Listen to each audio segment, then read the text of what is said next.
Hey now, it's Rob from Rob's School of Music. Today on the podcast, we have the amazing Yvette Young. See you on the other side.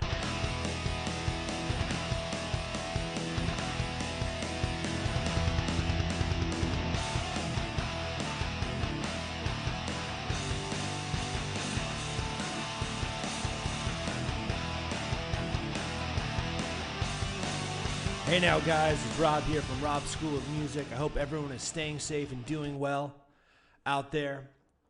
Today on the podcast, I'm so excited. I had an amazing conversation with Yvette Young. She's a classically trained piano player. She plays violin, and of course you guys know her as a guitar player from her own music and with her band Covet. We discuss her brand new Ibanez signature Talman model guitar and the sparkly lime green color. I got to touch that guitar at NAMM, play it a bit. It's amazing. Just wanted to make sure everyone's doing all right. As always, we're doing the online lessons, guys. Check us out, robschoolofmusic.com. We can teach any hour of the day, any place around the world with our amazing virtual lessons.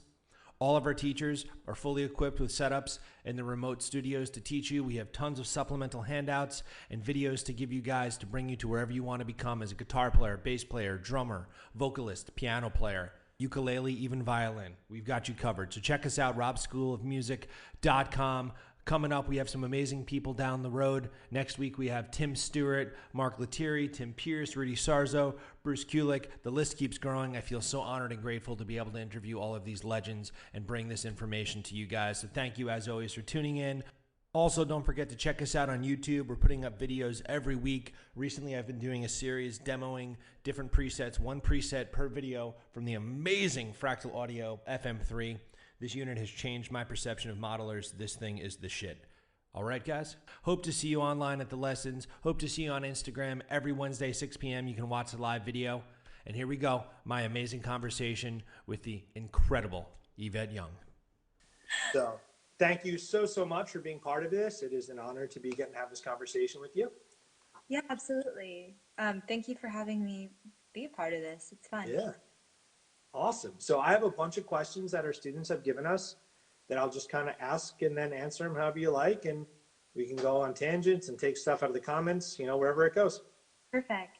Sounds good. Cool. You have your own signature model this year. I played it at NAMM. It's awesome. Congratulations. Thank you. What was the process in developing that, and what was all that like? Well, it was a surprise, definitely. I still I don't know. I don't think I'll ever feel worthy. I got offered a signature a while back, and not to be like cool girl flexing, but I actually turned it down because I felt like, number one, I didn't know as a musician what I wanted, and I didn't feel like I had a voice yet. I just feel like it was a little bit premature for me at that time, and I didn't even know what pickups I liked, and yeah, so I was like, let's rain check this. And then later on, I got offered this Ibanez signature, and I was like, you know what? Like, it's now or never. I'm ready. So we ended up working on it together. Me and the artist rep at Ibanez, Mike, he helped me a lot with deciding the specs. We modeled it after this Sunburst Talman and this the other Sparkle Talman that I have. One thing I really enjoy about Ibanez guitars is their necks. I feel like so.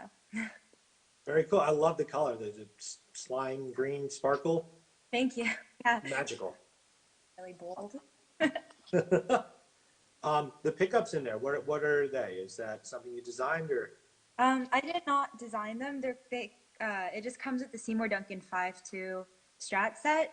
But maybe, in the future, I also do play Telecasters, so maybe in the future we'll do a tele set as well. Cool. Awesome. So a lot of our students here, we do music lessons. We used to do them in person, and now we can't, so we moved everything online, which has been super cool because it allows us now to teach people all around the world, which has been kind of exciting. A lot of our students inside of the school that are starting to form bands happen to be female at this point. So it's super cool. We just had a band practice with a bunch of them tonight, so they're probably on here watching. But they were, what's your experience been, being not to sound completely stupid and ignorant and sexist, but like a dude's world, like your confidence and what you're doing is so incredible. Like, has there been bullshit because of that, or just people are just cool? Um, I think there's bullshit for everyone. I know that's a cop out. That's a cop out answer. Everyone deals with so much bullshit. But yeah, there's definitely challenges that are exclusive to females. I will say one of the most frustrating, I actually just did an interview about this. One of the most frustrating things, just to be candid, is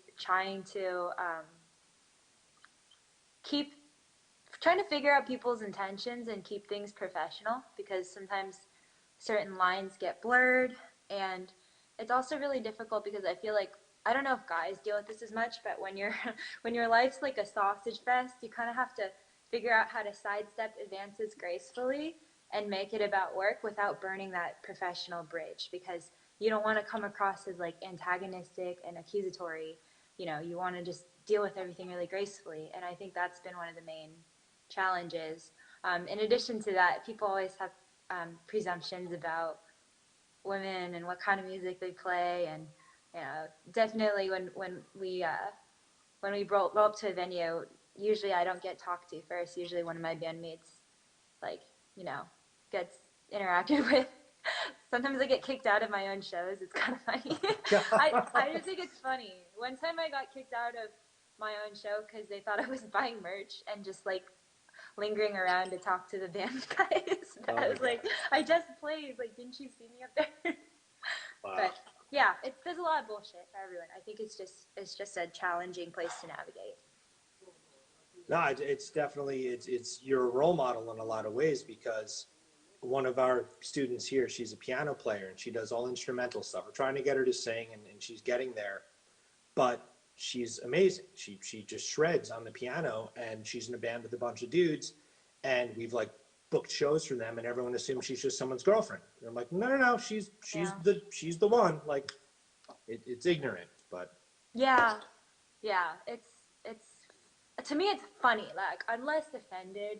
I feel like my way of dealing with everything shitty that's happened to me is just like turning it into some kind of joke, or just like laughing it off. Because what can you do?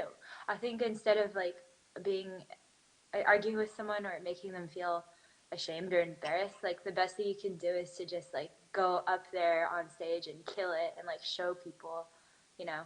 So hopefully with time, I'm really optimistic. I feel like that kind of attitude will disappear, especially because more girls are picking up guitar. You said a lot of girls are starting bands, and I think yeah. that's so cool.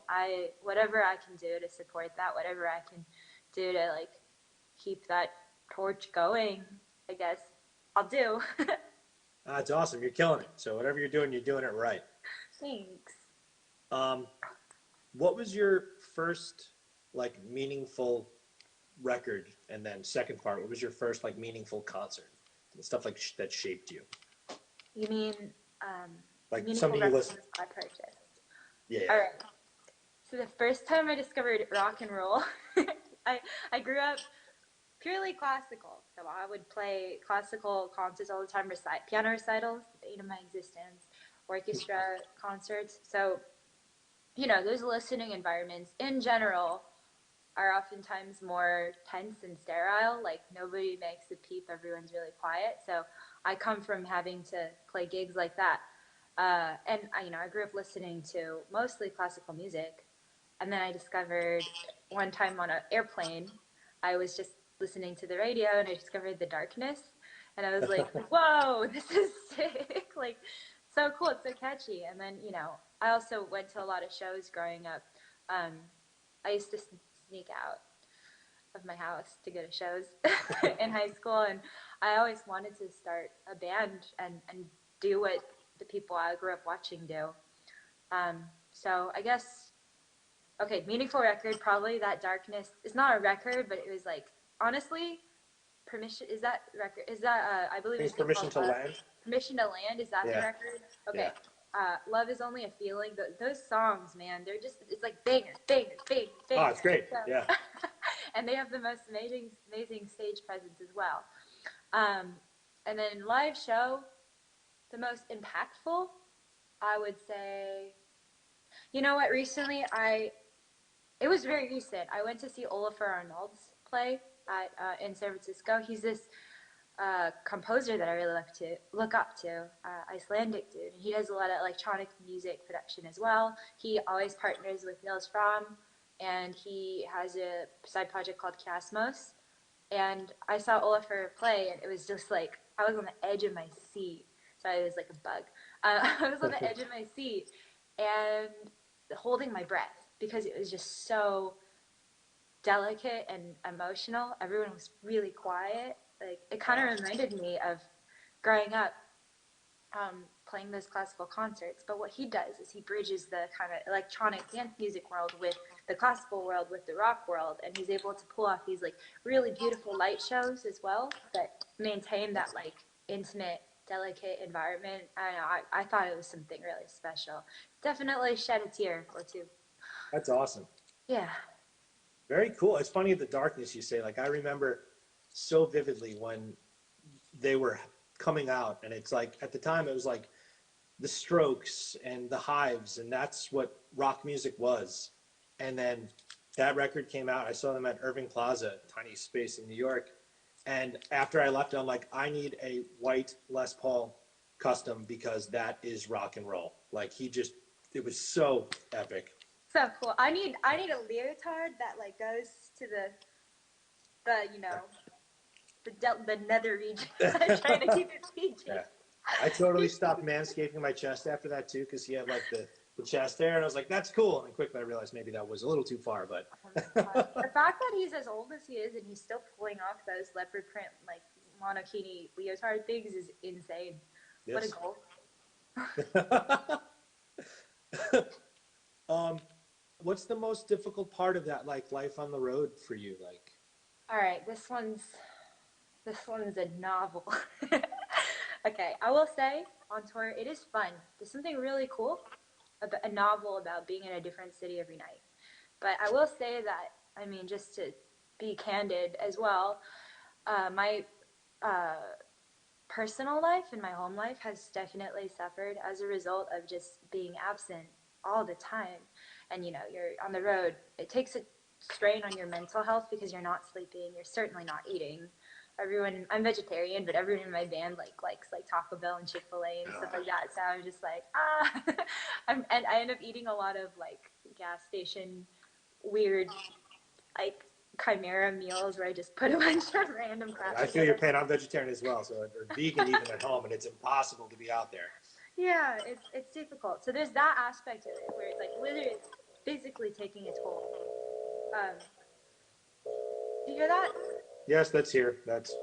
There's a train that goes by outside where the school is. So yes, I it's thought not like a nuclear bomb alarm or something. I know. It was I like, used to think that's what it was, but no, it's. I apologize. kind of sounds like War of the Worlds, like aliens Yes, are gonna it feels like that here because like I come in, our school is in the town, and I'll come here during the day to teach the online lessons. No one's in the school, but when I leave at night, like we're in like a strip and a town, and it's a ghost town. It's like you walk out and it's pitch black, and that nuclear alarm is going off, and I'm like, I just want to get to my car. Please, no one cough on me. Yeah, I guess you were so calm through it. Yeah, we're safe. Don't worry. Okay. One thing I wanted to add about the touring thing is going back to the personal life thing. Um, it's really difficult to maintain friendships, really difficult to maintain relationships. I would say that I'm already kind of like a lone wolf, solitary person. When I'm home, I just, like, even this quarantine, I just stay in and work and write music. But, you know, I think all my friends are absolute angels because they know that they're never going to see me. Like, I think I make dates with my friends just to like have a meal, and I see them maybe once every 3 months. And so there's something really weird about the dissonance that the touring lifestyle creates when you're, you know, you have a bunch of friends and family at home but you just never get to see them. It kind of makes puts a huge strain on that whole world. So I'm still trying to figure it out. I still don't know how to balance it. Maybe some people who have done it longer have a rhythm going. I really admire anyone who can like keep a relationship going or like be married or something and maintain that. I think that's a question that I try and ask everyone. Like I don't tour anymore, but my girlfriend's a singer, so we do music together. So at least we get to have that relationship element. So we're wherever we go, we're together. But Mm-hmm. at the same time, like I think the only way that it's sustainable is to have, like you said, friends that are understanding, because you miss so many birthdays and Yeah. parties and christenings and all these things that are so important in other people's lives. But it's like you're going to work, like this is your Yeah. job. Yeah, and it's on one hand you feel like you have I have a wealth of friends and acquaintances all over the world. I'm really like blessed to have that. But also it's a really lonely life. Like you just never get to have like a constant group of people you see. Yes. So yeah. It's a good trade off though. I mean, I'm really happy doing what I'm doing. I wouldn't have it any other way. Totally, you're killing it. So a question that connects right into that. So what's your best on the road experiences, and what are some of your worst on the road experiences? Hmm. Best on the road experience, meeting really cool new people, making connections that I would normally never ever in any lifetime get to make, and then seeing how happy you can make people. It kind of feels like you have a superpower. Like I Yeah. remember when I was going to shows in high school, I would really look up to the people in bands that were performing. I'd be like, oh my god, like there's so and so from blah blah blah. And you know, if they were nice to me, it totally made my day. I would go home with a huge smile on my face. I would be like elated. So it's so bizarre. I would have never guessed that I would be in a position to like, you know, give someone that experience. And it's like crazy to me. Like I think it's cool, but I also have to be really responsible about it. That's something I think about as well. Like when I am on tour, when I meet people, I am technically at work as well. So I have to be on my best behavior because I don't want anyone to misconstrue anything. I don't if I'm in a bad mood, if I have something rough going on, I don't want to take it to my workplace and inevitably have that affect my interactions with other people. So um, sorry, I went on a tangent there, but No, being able please to make go wherever you want. This I love. Like just these are like a rough guideline. Like take it wherever you want. That's awesome. yeah, I like making people happy. I'm definitely a people pleaser, so when I get the opportunity to inspire anyone and make their day, like of course I'll do it.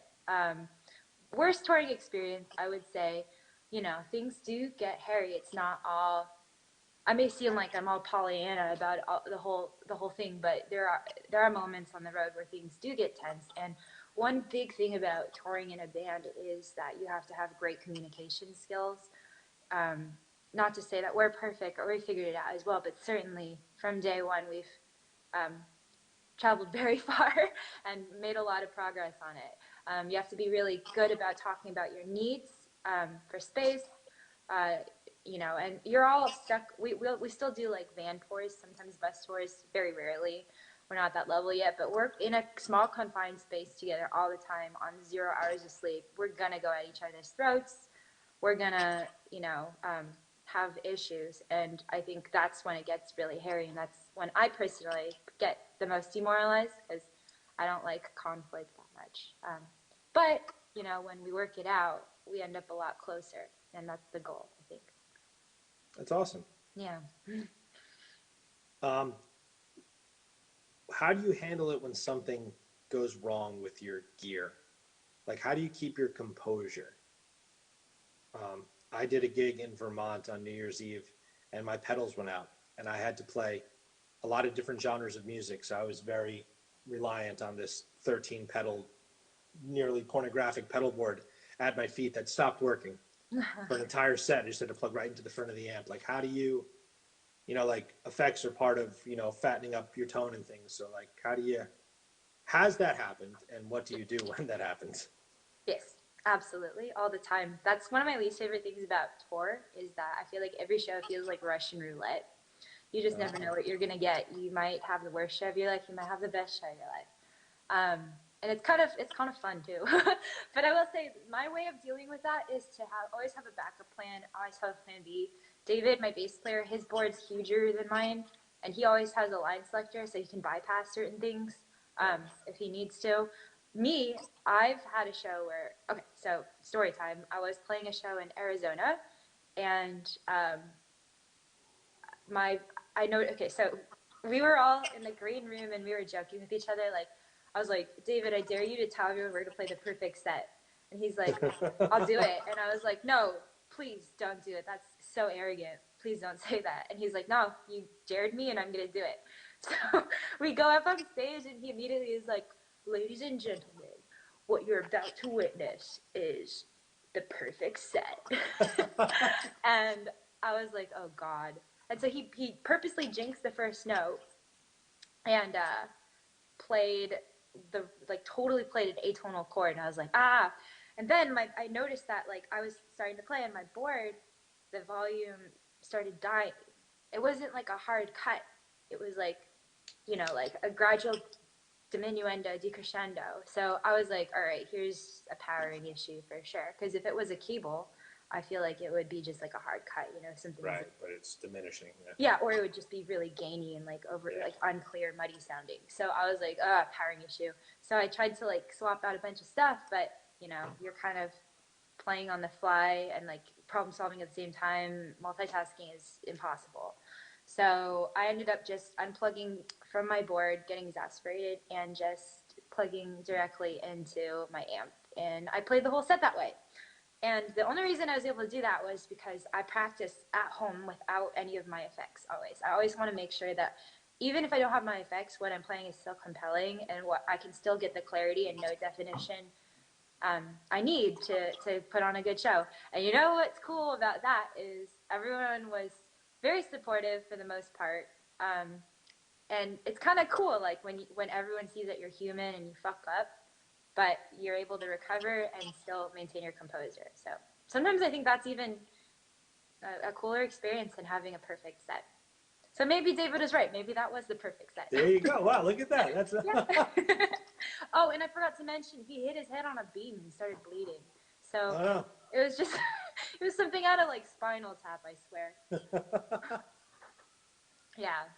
But what ended up happening, just in case anyone ever has this issue live, is one of the pedals was actually it was in the wrong voltage slot and it was being slightly underpowered, so it was just affecting the whole board. So I was able to fix it later just by giving it the proper power supply.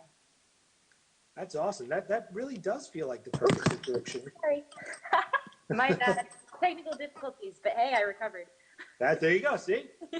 Professional interview guys here. We got this set. What's that? Oh, with things going wrong, like again, we're a school, so a lot of the students they'll come in like, oh, I got this delay pedal, like now I can really play solos. I'm like, okay, turn it off.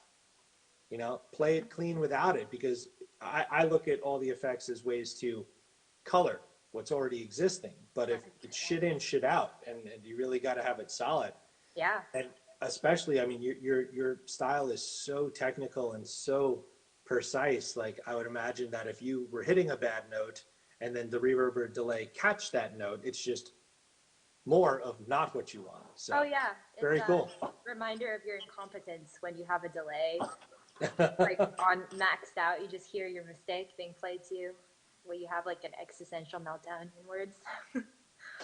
So you're classically trained. Piano came first? Mm-hmm. And then violin. Oh. So what a constant struggle for us here is kids fight us on theory. And my philosophy is theory should become supplemental to music, but don't let it stand in the way of being creative. Like we have one person here who is on track to get into Berkeley and, go all the way, but he or she constantly stumbles over themselves because, well, that can't work. I'm like, well, it doesn't matter if it can't work because it's working. So how important do you think theory is to a complete musician? So I think music was first made without theory. People literally just were trying to express themselves. And then theory was developed as a language later to help compartmentalize and like organize those thoughts and have like a common language to express something that seems so abstract and nebulous. So I think you're right in saying that it should be supplemental, I think, in my humble opinion. I think there's many ways, I hate this expression, there's many ways to skin a cat, but for the sake of the analogy here, I think you can approach music in that like how I work is I write with my ear. I sing everything. So when I'm writing a lead, I'm working on a solo right now. Last night I was toiling at it, and literally I was singing it, trying to figure out where I want it to go.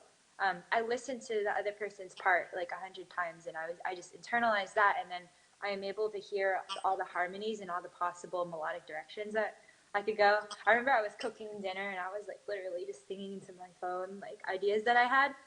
To me, that's step one of writing, and that doesn't involve theory at all. But I think the fact that I can hear all of that is because of my theory training, like classical music. Like I have the ear training, so in that regard, I think ear training is probably the best thing you can ever do for yourself, and it's the quickest way to speed up your process writing, because you can take what you hear in your head, translate it to your voice, which is arguably everyone's first instrument. Um, it goes through the least amount of filters cognitively, and then you can just immediately translate that to your instrument because you can hear everything. Um, you can hear intervals and how notes relate to each other. So I think that has been really helpful.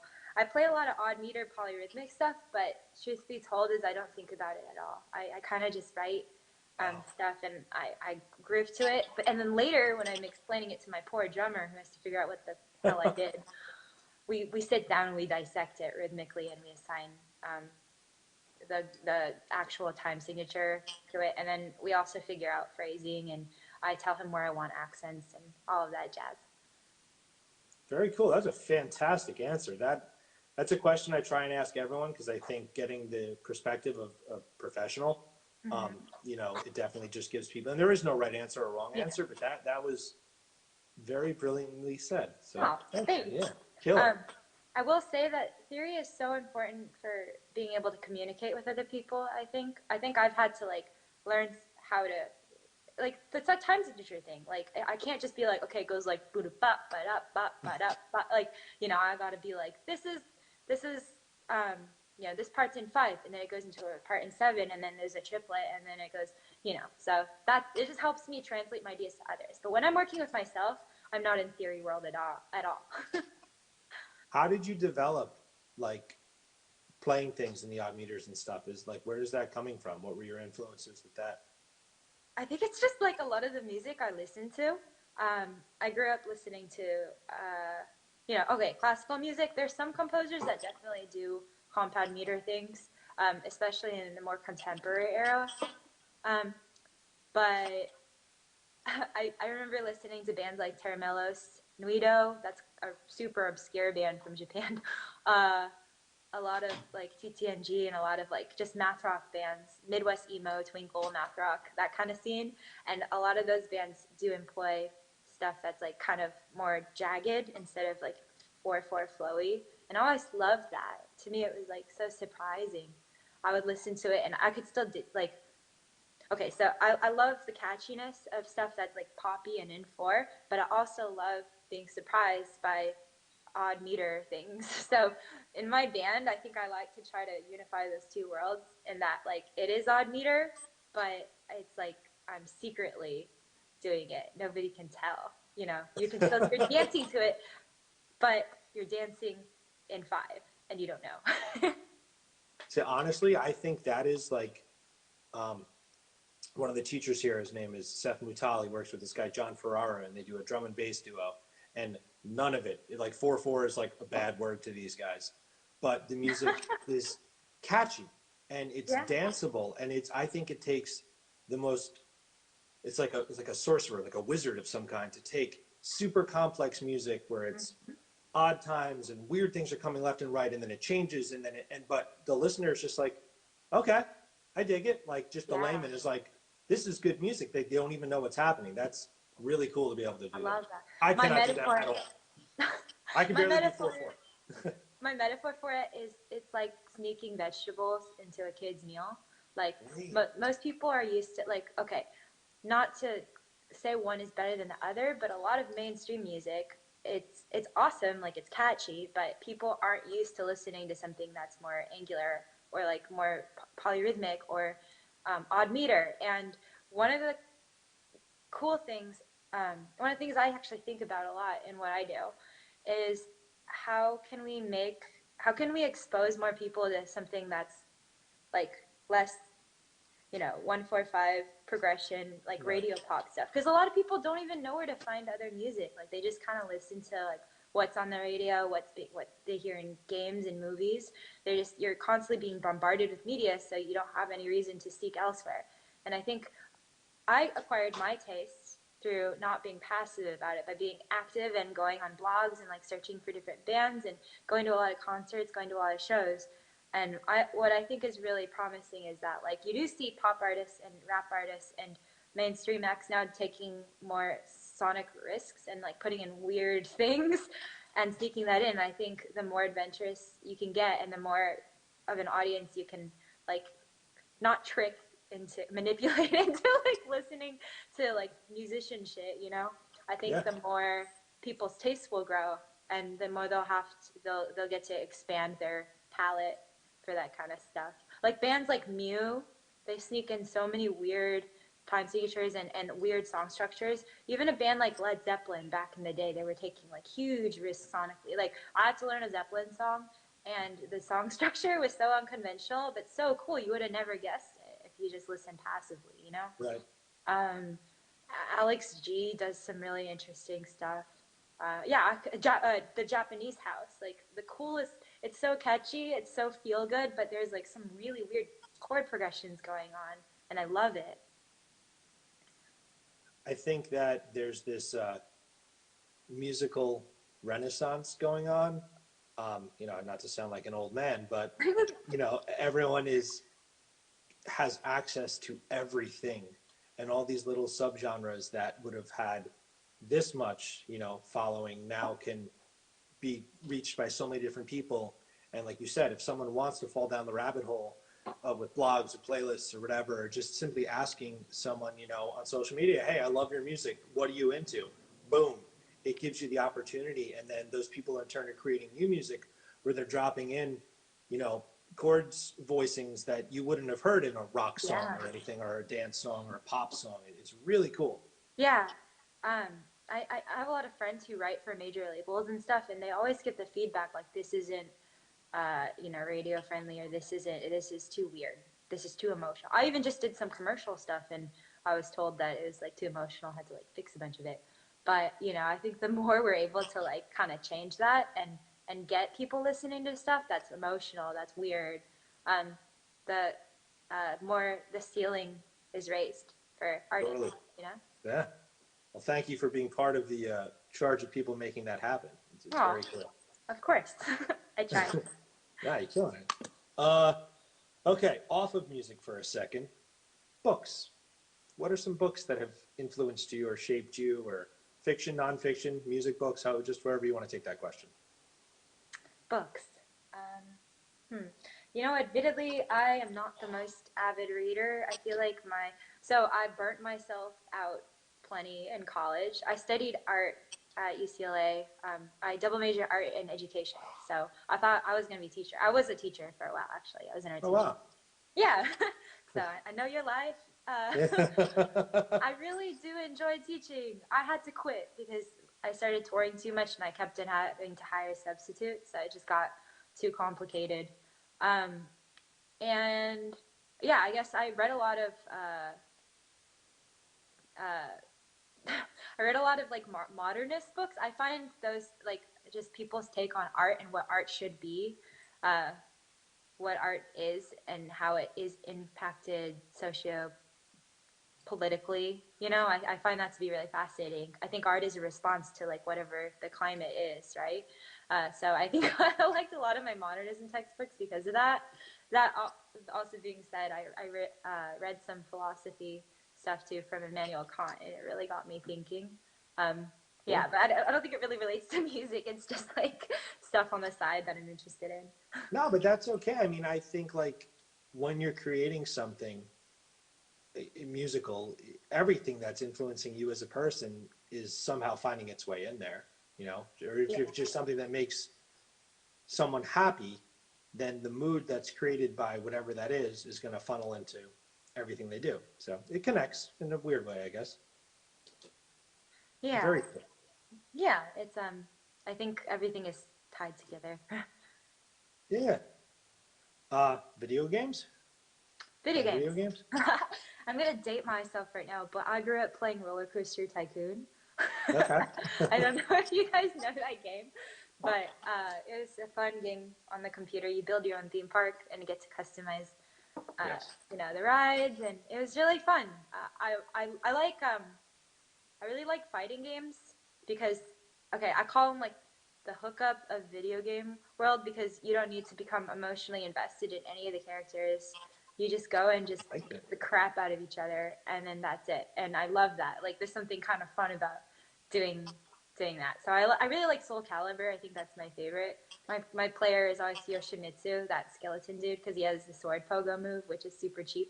But yeah, I think I like games like that because I honestly don't have a lot of time.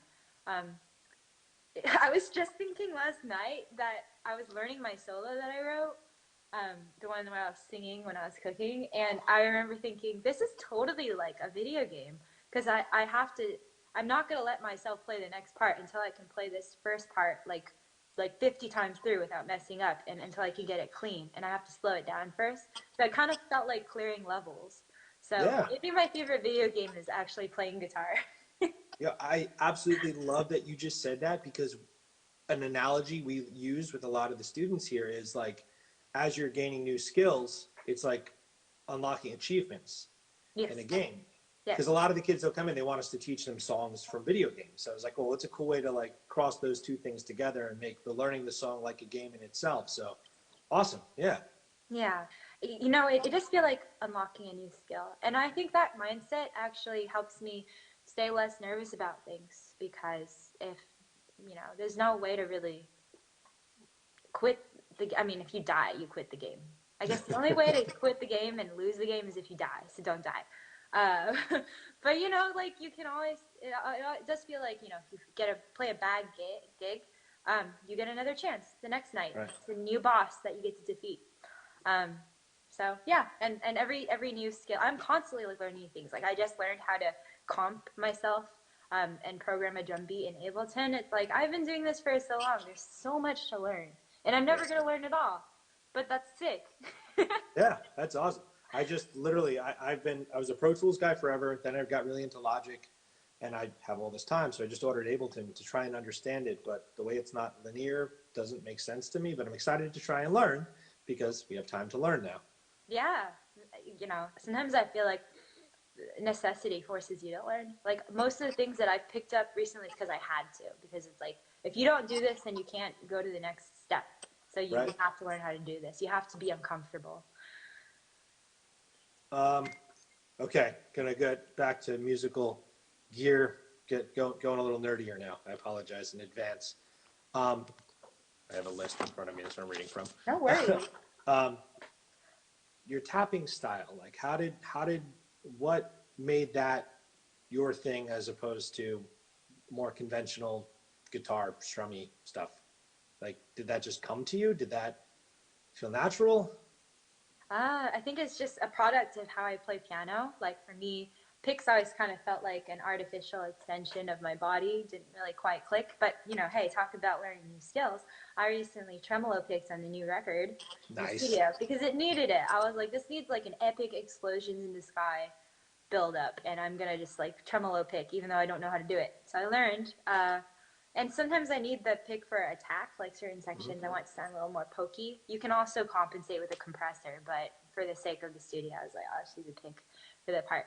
But for the most part, I do tap, and that's just because polyphony on piano, like my left hand is the harmony, and my right hand is usually the lead melody. And I find that on guitar, I kind of treat my low strings like that, the harmony, like the left hand part. Awesome. My upper strings like the lead melody. But then that's not to say that we can trade places and intersect. You know, it's Yeah. yeah, it feels more right to me to play like that. That's awesome. It's so cool because, you know, to most people that feels really weird. And then to watch you do it, it's brilliant. It's effortless. It's literally like falls right out of you and it's very cool. Well, I'm I'm sitting here jealous. playing it. I'm playing these riffs that I write. It takes me sometimes like 2 or 3 hours to write a really detailed riff, and then to learn it takes another hour or so. So, it's not like I'm sitting there. I don't want anyone to think I just sit here and like shit excellence. Like I'm sitting there like playing the You same don't thing. shit excellence? Come on. No. Yeah, I'm just like playing the same thing with my lonesome, boring self. Trying to clear this level. Like for hours. I forget to eat. Again, but I recovered. It looks so strange when that happens because it looks as though you're falling over, which obviously you're not. But it's like you're doing cartwheels. So Yeah. If I actually do fall over, you're gonna be like, pick up your phone. Right. All right. I see this. What do you think of Rush? Because it's Rush. flowing in the comments. Love Rush. A lot of the new album is inspired by like super 80s Rush, like super cheesy. We actually took a Rush-esque photo where we were all in white kimonos, like the famous. Yeah, we kind of wanted to imitate that. Quick tip. Okay, Rush is awesome. Love. We were listening to them on tour. Quick tip about crossing the border through Canada is if you want to get good on the good side of the border patrol, just talk about Rush. They're just like Canada's treasure. Talk about like Neil Peart or something, and then they'll let you through, no problem. Yeah, that's there's one particular person here who all they want to learn is Rush songs. And it's like from the beginning, like they had never played an instrument, drummer, and they wanted to learn Rush right off the bat. So the drum teacher is like, I'll teach you Tom Sawyer, but it's going to take 6 months. And that's all we're going to do every week for 6 months. And you need to practice X amount of hours each week. And then he changed his mind. But I mean, epic music. I feel like learning artists that I look up to helps me appreciate them way more, because you actually get to like kind of see their thought process. And Sure. the best way to learn to grow, I think, as a musician is learning other people's music, because if you're just constantly writing with yourself, you're kind of just in a box with your own language and your own thoughts. But when you try to step into the shoes of someone else and learn what they did, it's a great opportunity to expand your musical vocabulary and toolkit. Another thing is jamming with people who play a different style than you. Like, yeah, the moral of everything is just make yourself really uncomfortable. Do things that you don't like to do, because it's the only way to grow. Very true. Very, very true. Okay, you're on a desert island. And you can have one guitar and one amp and one pedal. What would it be? Is there powering on this island, or is Yeah, so any power you need, it's fine, yes. It's a cruel The trick. voltage is steady, don't worry. Yeah. I can have a guitar, an amp, and a pedal, but there's just no power. Yes, no, you have all the power you need, yes. Strong current. Yeah. And all the adapters, so you're good. You know what? My home setup, I'm so comfortable with it, and I'm so in love with it. I play out of an AC-10 from Vox. Can I get tubes shipped to me? Like, can I? Yeah, no, it's whatever you need to maintain this rig is good, yes. Sweet. And then I think I'll go with. I like my Sparkle Tommen, but there's something really special about the Sunburst one I had that I accidentally acquired at NAMM one year because I didn't have a guitar and I had to do a demo and I borrowed it. So there's something about that neck and that guitar, the wood in it. It just like the tone is so much nicer and fuller than my other guitars, and it just feels better too.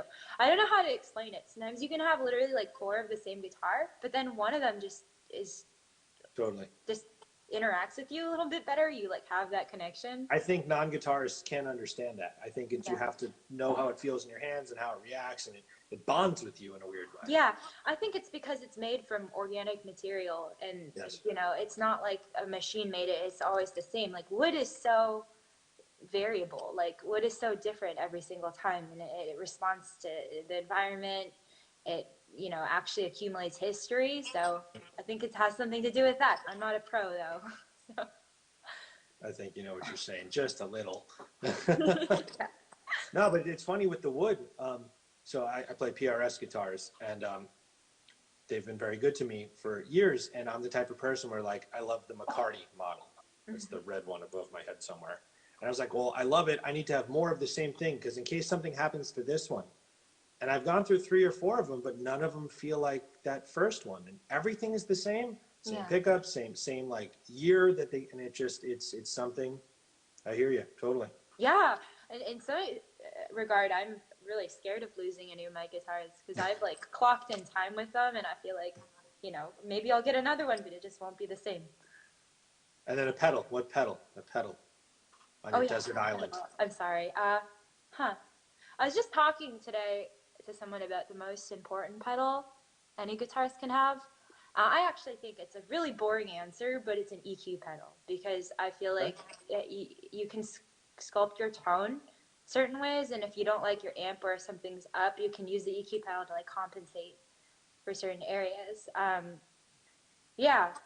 use my EQ pedal a lot at different venues because sometimes the acoustics sound different, and I also use it to make up for like differences in pickups. Sometimes I have pickups that are bassier, so I'll have to like boost the treble a bit, push down those bass frequencies. So I think maybe an EQ pedal, but I don't know. You know what? Scrap that. I'm not gonna care about tone on a desert. I'm gonna want to make some ethereal sounding ambient jam. So maybe I'll get like a sick modulated delay or a chorus pedal. I always write. My favorite stuff comes when I plug into a chorus pedal. So probably the Walrus Audio Julia, or Beautiful pedal. love that Or one. Lush. Yeah, or the Slow is really nice too. Or the Caroline Caroline Guitar Somersault. That's a really nice chorus as well. What's Lo-fi on your modulator. what's your pedal board looking like these days? What's your signal flow? Want to see it? Yeah. Am I allowed to turn this camera around? Yeah, people will figure it out. It's okay. They'll turn their heads. Okay, well, I'll just do this. So I'm trying to figure out where to put that. This is Mercury 7 by Maris. It's my favorite reverb ever. There is this pitch vector knob on it, and it's awesome because you can control, so you can have your reverbs decay, either go like all the way, like a pitch can kind of go infinitely up or infinitely down. And I love the infinitely down one because it kind of just sounds super post-apocalyptic. It takes your pitch and just goes like boom. Oh yes, I have the when they did the Black Friday, the blackout pedals. So I have the blackout version of that one. Whoa, that's but you can't read any of the knobs, but it's okay. It's just killer. Yeah, you can memorize them. Yeah. All right. Sorry. Yeah, it's a very versatile, cool reverb. It was honestly like studio MVP this time. Got the Caroline Guitar Somersault, and then the Julia. I have 2 choruses because one of them I use more as like a vibrato sound, and then one of them I use more as like a traditional chorus. That doesn't sound as out of phase as the other one. Mastatron by Zvex. It's a fuzz pedal. Got that MXR 10 band EQ. MXR bass octave pedal. It's really awesome for like fattening certain sections up. It's a bass pedal, but it sounds sick for guitar to be honest. Avalanche Run delay, and then I have another Carbon Copy Deluxe delay next to it. Again, I have them set at different types of notes and different rates, so I just don't like adjusting stuff live because I can't really see sometimes the light's really weird. So I just like having 2, so I don't have to worry about that. And also, if one of your delays craps out, you can kind of improvise with the other one. And I've had to do that before. And then Longsword, this is a gain pedal that I love, and it has built-in EQ, so you don't have to worry about losing clarity. Like, again, I was talking about the importance of EQ, and I think with things like overdrive and chorus and like all these pedals that sometimes get murky, you can kind of control your tone so that you still have that. You can also, I think buffers sometimes also help too. But I used to have one on my board, but I don't have one anymore. The ground control audio Amaterasu Bright preamp. It's great for like giving a quick boost to your highs. There's a dark setting as well, but like it kind of just adds a little bit more gain to what you're playing, kind of like a slight just boost.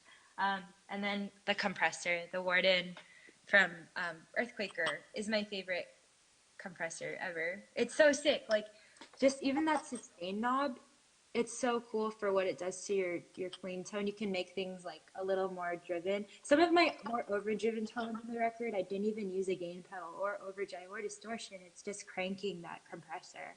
So wow. yeah, it's really cool. Like I've learned so much through just playing with that thing. while listening to what it does to everything else. Anything in the effects loop, or everything just right in front of the amp? What was that? Is anything in the effects loop, or just right to the front of the amp? Oh, it's all those pedals are in an effects loop, but in the studio we isolated it. Like so, we wouldn't have more than 2 or 3 Right. in a time because of, I guess, sometimes I think you can get weird noise, weird interaction between things, and we just wanted, for the sake of the recording, like purity. What a weird word. Very cool. Thank you so much for sharing your board. That's very cool. That's like a peek behind the curtain. So thank you. Of course. It's always changing, but those are, I think, my main players. Like if this was like a Pokemon, these would be my main 5. Great analogy. Yeah. All right, so they're gonna the live thing stops exactly at an hour, so 10 more minutes to ask questions of you. So Yeah, no worries. thank you so much. If I get cut off, but thank you so much for your time and everything. This has been super, super cool. Yeah. So I'm thank you. like Thank you. super excited to answer these. These are great questions. So sorry if I'm a bit verbose. No, that's fantastic. Listen, if I asked one question, you took an hour to answer it. That's awesome because it's such a cool perspective. So, a lot of our students of all ages deal with anxiety from performing, stage fright. You know, they're not used to doing it. Have you ever had to deal with any of those type feelings? And if so, how have you compensated for them? Oh my God, all the time. And I still do. I'm still not good at it. I mean, I told you I grew up playing piano recitals where everyone's just quiet, like everyone's too embarrassed and ashamed to even breathe. So you're just in this echoey, reverby like concert hall, and everyone's just sitting there with their hands in their laps, just staring at you, not breathing, not moving, and you can hear everything. And I used to not eat for like 5 days before I had to play because I was so nervous. I just couldn't eat. I was just practice, and then I think it was because I was too focused on perfection and like the shame of making a mistake. But what's cool in the rock world is who cares? Like you make a mistake, we're all human. It's like it's about putting on a cool show. It's about looking like you're having fun. And I think that has helped me so much liberate myself from the mindset of if you fuck up live, you're a complete failure of a human being. Like, so I think one trick that I've started doing is when I'm on stage, I don't really like look at the audience. I look at the crowd. Not to say that I don't love the audience, I don't appreciate them for being there, but it takes me out of my zone. What I do is I look at my bandmates and we all smile at each other and we always interact with each other because it feels like you're not alone on stage. So if you're having a bad gig, like look up to your bandmates and just give each other a smile and like support each other when something's going wrong. Laugh it off. Like sometimes when David messes up and I hear him, I just like look at him and I laugh. And he does the same thing with me. Really takes the pressure off knowing that like other people have your back. And another thing I do is I always want to play a set that I really love because it helps me really enter the music. So when I'm playing, I always close my eyes and I try to transport myself to where I was when I wrote the song and what I was the story that I was trying to tell and the mood that I was trying to paint. And so when I focus on that, it really not only helps me play better, but then I'm not thinking about where I am. I'm just thinking about that story and expressing it. I know this sounds so like hippie-ish and weird. Oh, Like it's fantastic. astrally project to another dimension. Like, and that's not what I'm saying, but like it really has helped me. I've had shows where I had a panic attack like right before I went on stage. I literally watched a dude die once, like right before I had to play, and it was really intense. And like I was like, okay, gotta be a robot, gotta not feel an emotion, just think about the song and how it makes you feel. And it made my anxiety go away, and I actually felt better after the set. That's awesome. Yeah, there's a lot of little tips and tricks. Imagining the audience in their underwear thing doesn't help because then I just like laugh too much. You just laugh. Yeah, that's the worst thing. Yeah. Like we have so many of the parents are like, well, my dad said to picture everyone in their underwear. I'm like, really? Is that going to help anyone? Yeah, right. It's also weird and creepy. Like, Oh, look, I can see all these questions. All right, I'll ignore that. Sorry. There's questions people are typing, and I guess there's a button I can press and see their questions, but I've missed them. I'm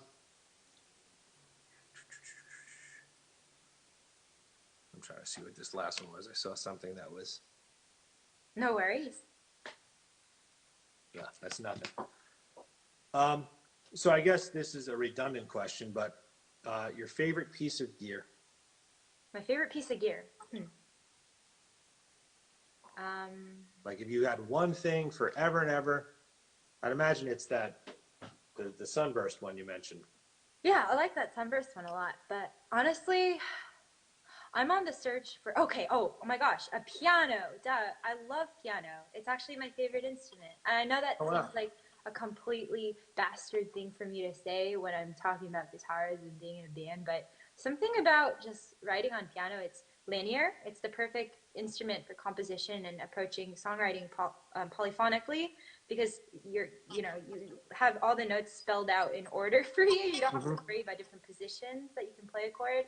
So for me, I always sit down at a piano.